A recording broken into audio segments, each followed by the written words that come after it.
Well, glory be to God. Another opportunity, another day to call on the name of Jesus.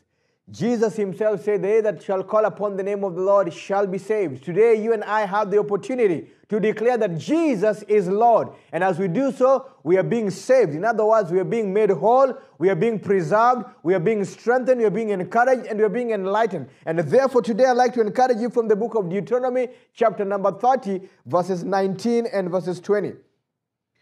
Deuteronomy, chapter 30, verses 19 and 20, and it says this: I call heaven and earth as witnesses today against you, that I have set before you life and death, blessing and cursing. Therefore choose life, that both you and your descendants may live, that you may love the Lord your God, that you may obey his voice, and that you may cling to him. For he is your life and the length of your days, and that you may dwell in the land which the Lord swore to your father, to Abraham, Isaac, Jacob, and to give them. Here now God is telling the Israelites that, you know what? You are going to live in the land. You're going to prosper. And you're going to do good in the land. But actually there is a prerequisite for you doing so. And what is that prerequisite? He said the prerequisite is being determined by your choice. You exercising your free will.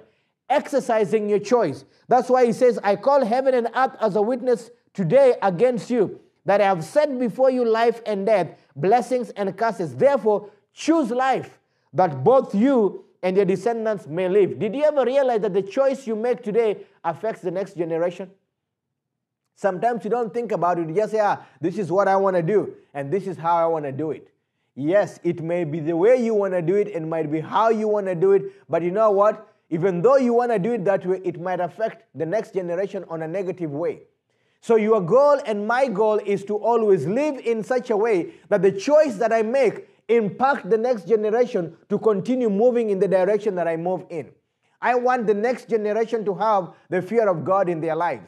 I want the next generation to love the Lord their God with the whole of their heart, the whole of their mind, and the whole of their strength. I want the next generation to be able to love God and be able to live in freedom. I want the next generation to be able to share the freedom that God has given to them freely. So what do? I make that choice today.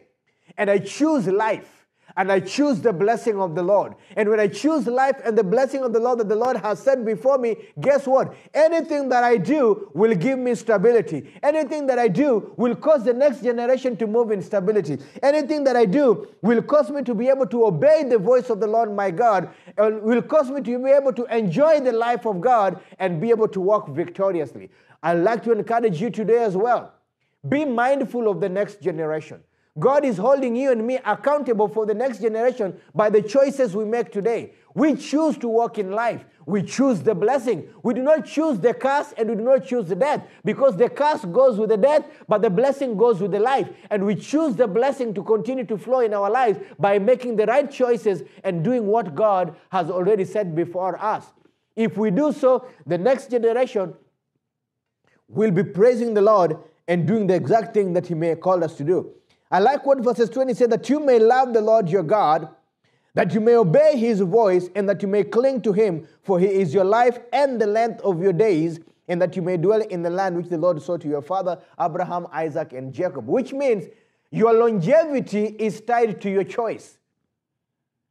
That's what he's saying over here. That you may live, and that the length of your days may be exceeded. So in other words, you and I may live on longevity because of the choice to obey the Lord and do his will.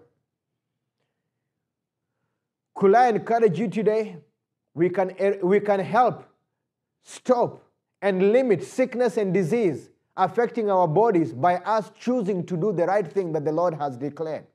If we choose to obey the Lord, every sickness and disease will be kept away from our midst. It may try, but it will not last. Why? Because the life of God is in us. It will drive out every sickness and disease. So today I'd like to encourage you. Choose life, live long, leave a good legacy for the next generation. Stay blessed and have a wonderful day.